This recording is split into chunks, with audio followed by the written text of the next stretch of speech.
not threatening or just angry or any of that. But no, the threatening and angering stuff is all the anti-feminists. So it's a weird life I live now. That's awful. Yeah. But and I'm sadly not that surprised. And I'm surprised that you don't get the vitriol from the historicist community. But I am not, unfortunately, surprised. I don't get vitriol. I get like the sneering, dismissive eye rolling, Speaking of sneering, dismissive eye rolling, yeah. I read an article about some hookers that you wrote about. There was you're gonna have to finish that sentence.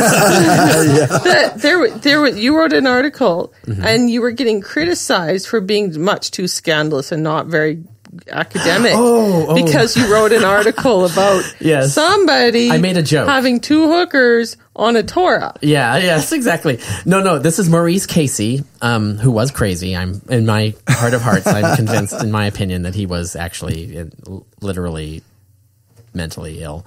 But I think that might have been in my crazy uncle part. I did a review of his book, and yes, one of the criticisms he has of me, this is just the most harebrained thing ever, that my argument for mythicism should be dismissed because I tell jokes about hookers. That's basically the thrust of the argument. But also he didn't get the joke, which I thought was particularly funny. Like he doesn't even get the joke, and he's like criticizing me for telling a joke. But no, he says I'm not a serious scholar, or said I'm not a serious scholar because I did write a humor piece, and it was a humor piece, not like... And it was a blog. Yeah, it was a blog. And it wasn't a serious article. Yeah, it was. Yeah, and I've done serious articles. I do serious articles. I do peer-reviewed academic articles. I do books and the whole thing. That are completely devoid of hookers. Exactly, unless it's a legitimate reason. But no, I did this one humor piece describing one particular argument that I was dealing with, and it wasn't even so much pro-history. It wasn't even a historicity so much connected, but it was a little bit. That wasn't the main thrust of it. And so it was just joking, but the funny thing is that the joke is true. There actually is a story in the Talmud that claims that Emperor Titus, in order to defile the Jewish, once he got into the Holy of Holies of the Jewish temple, in order to defile it, he brought in two hookers, and then on the altar over a Torah scroll had sex with the two hookers. So I tell the story. It's a real story. I didn't make it up. So I tell history's full of interesting juicy bits. I tell the story, and I do some joke about I hope they're well paid or something like that. But it was just it was very colloquial, kind of humorous thing. And he thinks, that's so unscholarly. And how would he do that? Like, but it's a funny thing that he confused this humor piece as being representative of my academic work and couldn't tell the difference, So yes, that has happened. So you get all sorts of criticism. Yeah, but I think that guy's crazy. Such a condescending sort of criticism. I had a whole section about his book on my review of his book, where I had "Crazy Uncle" was the title of it, and where I'm describing like the things he says are the kinds of things your crazy uncle would say at a party. I read that article where he said he just says random things, weird, disturbing things around. like anti-gay stuff, and like suddenly talks about people being socialists as if that discredits their scholarship. And it was like just the sort of blurting things that your crazy uncle would say, and go, oh, yeah, okay. There's a lot of that, but no, I actually do think he was not mentally well, and so I don't think he's representative of the scholars who would critique my work. I think he was just one guy that was just kind of off his rocker. And now a minute to tell you about our sponsors. Audible.com is offering listeners of Brainstorm a free audiobook download and a free 30-day trial membership. Membership gives you reduced prices on over 150,000 titles for your iPhone, Android, Kindle, or MP3 player, and costs $14.95 per month after the first free month. And having just hit my first paid month, I was happy to see that I got a free book as well as the lower prices. I just signed up. It's got to be 5 weeks now. And now I'm listening to Goodness Without God, A Defense of Metaphysical Naturalism by Dr. Richard Carrier. For your 30-day free membership and free audiobook download, go to audibletrial.com/brainstorm. That's audibletrial.com/brainstorm. We are given one life, full of billions of small and large decisions. To be somebody, to change, to be kind, to give hope, to become a better person, and to leave a lasting impact on this planet. It is a decision to be made every single day while your heart is still beating. We've made our decision. Absence of Clothing, atheist and science-based apparel and merchandise, donating 50% of our profits to charity. Look good and feel good, without God. Check us out at absenceofclothing.com and find us on Facebook, Twitter, Instagram, and Pinterest for discount codes and other sweet swag. If you use the code Brainstorm, you get 10% off. Do you want to help make the Brainstorm podcast self-sustaining? For just $1 an episode, you can. Go to patreon.com/brainstormpodcast and become a patron. Or go to gumroad.com/brainstorm and pay whatever you want for individual episodes. Different support levels can get you either a shirt or hand-embroidered hat with the Brainstorm logo on it. If you can't give any money, that's fine. Give us a rating and write a review on iTunes or Stitcher. For a limited time, we're offering a Brainstorm t-shirt to the first person to review us on either podcatcher. If you just like listening and want to keep up with the show, like us on Facebook, follow us on Twitter, and check out our website, brainstormblog.net. You've got into it some spats with Bart Ehrman. I have, yeah. Yeah. Academic spats, not like physical ones. Right, yes. It's not Redneckville. Like. Yeah. No. There's no punching each other behind the bar. No. Like it would be Like going it would on be, around here. yeah, that's right. That's how disputes get settled around here.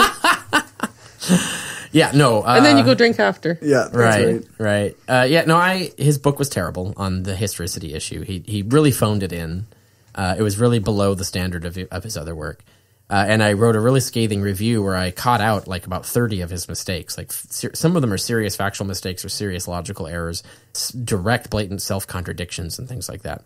And he got pissed that I did all that. And he hasn't responded to any of the serious ones, except a few of them he lied about them. He basically tried to claim he hadn't made these mistakes. Like one of them he claims was a typo. There's no possible way it's a typo. I mean, trust me. It's like, and so I come back and I wrote another article analyzing, proving that there's no way it's a typo. Why would you just lie? Why would you just admit that you got it wrong and correct and apologize? No, he tried to lie his way out of it and say he didn't make that mistake. Another one is when it involves some of these crazy myths. Well, crazy is not the right word, but the amateur mythers that make bad arguments. One of whom is Dorothy Murdoch. And he criticized her, and this is low-hanging fruit. There's lots of mistakes she makes that he could have validly criticized. But he criticized her. He picked this one thing about a penis-nosed chicken-head statue thing.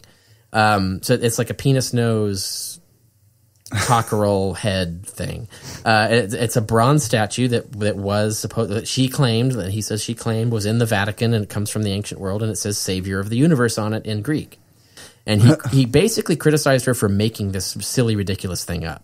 And I was like, no, I'm pretty sure that's an actual object. I mean, her interpretation was wrong, but he didn't say like, oh yeah, these objects exist and it's just the god Priapus. It has nothing to do with Christianity, and her interpretation is fallacious. No, he tried to criticize her for saying that, for making it up, which is close to libel, right? It's like, and so she wrote a response to him where she just nailed him with tons of documentation, peer-reviewed scholarship and all kinds of shit, like proving that the frickin' statue exists. She caught him, and the thing is that that's what he should have done, right? So, like, he should have researched it. Like, that's what a responsible scholar does. And then you'd find out, oh, the statue exists. Yeah. Not just go as if. Yeah, exactly, right? Because that's basically what it sounds like he was doing. And so when she caught him out on that, he lied about it, and he says, no, I never meant that it didn't exist, and I never said that, and so you just misreading what I said. And then someone found on an early podcast where he very explicitly says that it doesn't exist, and she's making it up. and this is just before the book came out. And it's like, okay, you're lying, right? Yeah. So rather than admit that he really screwed up, like he really dropped the ball, and it was extremely irresponsible as a scholar to make this accusation without even having checked first. And to not responsibly respond to the argument. Like the responsible scholar would say, yeah, these statues exist. She's right about that, but her interpretation is wrong. Here's why her interpretation is wrong. And he never gives an argument for why her interpretation is wrong, right? The only argument he gives is that she's made it up, which is, so that's why his idea, like, oh, no, I was never saying she made it up, doesn't make any sense, because it's like, that's all you said. Then you what was no your other argument? argument. So anyway, so he rather than admit this and correct it, he lied about it, and so I went and documented that as well. So now that I've documented him lying repeatedly, he really doesn't like me now, and so you're going to hurt his pocketbook. Yeah. So my idea of like Skyping the two of you at the same time. No, that'll never happen. No, it definitely will never happen because people have tried to get us to do a debate on the historicity of Jesus, and I've always said yes, and he always says no. I'm too mean. Oh. Yeah, he thinks I'm too mean. Oh. Yeah, I've totally. You're so scary. Seem like a mean guy. Yeah. Well, and it's funny because I've done multiple debates on the historicity of Jesus where you can actually go and watch them, and you can see in a debate I comport myself in a completely professional manner. I don't say, you fucking suck, you liar. That doesn't happen. In situations like that, I just want someone to finally say, like, you know, people record stuff, right? Like, books don't disappear after you write them. Yeah, I know. And when you're putting a podcast is on the internet. Yeah, I know. That's forever. Yeah. It's not like it was a speech kind of somewhere about that, and thinks that through his status as an elite celebrity scholar that he can rise above it all, and just if he never talks about it, because that's the other thing is like he refuses to talk about it now unless people really pester him, and then he says something really frustrated and angry thing about it, like that Richard Carrier, and you know, it's like it's kind of sad, really. I remember reading it, and this is going back like 30 years when I was a young child, but I remember reading a story in like elementary school, and the moral at the end of the story was you can always seem like an expert at anything you want as long as you speak passionately and vehemently enough, and you never meet the same person twice, because then they have time to call you on stuff, but that's not true anymore. Yeah, because now they can look for you. Yeah, like you can meet everyone you've met twice, because within 30 seconds of you saying something, I have my phone in my hand, and I've downloaded the podcast. I've used a software to scan for certain words and like can play back those words to you. Yeah. So it seems baffling to me that people don't understand that that's possible. Well, it's a especially generation because thing. I don't know. And I've even commented like we can make mistakes. Like even in this podcast, I might have misspoken something. Who knows? And if that's the case, and someone points it out, what I do is go, "Oh, you're right. I shouldn't have worded it that way. That's incorrect." Or no, I was mistaken about that, or whatever. I would just admit, correct the record, and apologize, and move on. I mean, it's not really hard to do. And I have done this a few times throughout my career. It's not a problem, but it seems very, very difficult for Bart Ehrman to admit a mistake, admit ever making a mistake. Like the only thing he's ever apologized for was getting my degree wrong in his book. He described my PhD as in classics, even though it's in fact in ancient history, which is significant because he was trying to pass it off as I don't know anything about history because I'm a classicist. And so, but wait a minute, my degree is in history department at Columbia University in ancient history. This is what I do, ancient history. This is an ancient history topic. Like, you can't possibly claim I don't have a degree that's relevant to this subject. And he claimed that, I guess I just heard it wrong at some point. It's like, even though my CV is publicly available on my website online, where he could easily have fact checked what my degree was in, he still got it wrong. And he apologized for it, so I'm willing to concede, well, okay, maybe it was an innocent mistake, but it did look a little disingenuous. But that's the only factual error that he's corrected and apologized for. There's also a difference between a factual error in a podcast or in a talk and like putting it in a book. Yes. Because like right now, and if I've you made said that something point as well. If you said something stupid in the last 20 minutes, so be it, right? Like you didn't know that you were talking off the cuff. Yeah. But absolutely. You'd hope you get a proofreader, run it through Word and get a grammar check or something. Well, you double check. Yeah, if it's written, you double check it. You have normally you'd have peer reviewers. And all that, but his book was not peer reviewed. I'm sure it was just a popular press book. But yeah, your peer reviewers would normally catch things like that. Yeah. But not all the time. Sometimes they don't, because nobody can know everything. Right. So shit can still slip through, but still, yes, a book you're working a lot harder to make sure it's right, especially a book that you're putting forward as academically rigorous or reliable book.